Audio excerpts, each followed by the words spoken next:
Cześć, cześć, z tej strony Kowal Filmowy. Witam w kolejnym filmiku dotyczącym fidget spinnerów. W dzisiejszym poradniku pokażę wam, jak zbudować fidget spinnera, którego będziecie mogli przebudowywać do woli. Zaczynamy.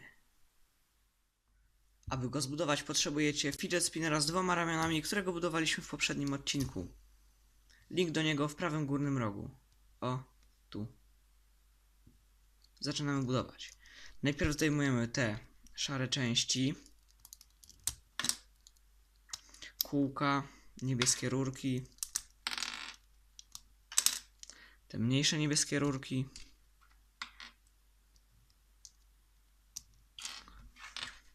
tak aby zostało tylko te dwa kółka i czarna kręcąca się część.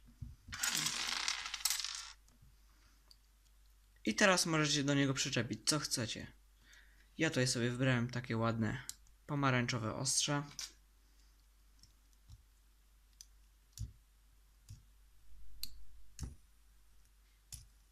Pięknie się kręci, ładnie wygląda. Teraz macie kilka przykładów.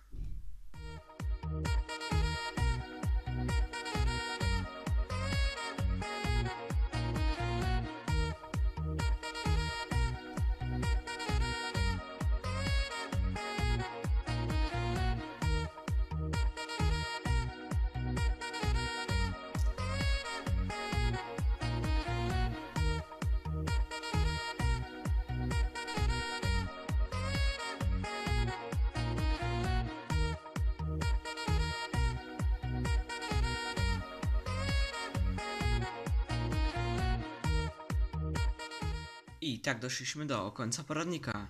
Mam nadzieję, że był on pomocny i wam się podobał. Nie pogardziłbym też małą łapką w górę. Teraz macie czas na jej zostawienie. A tymczasem ja się z wami żegnam. Cześć!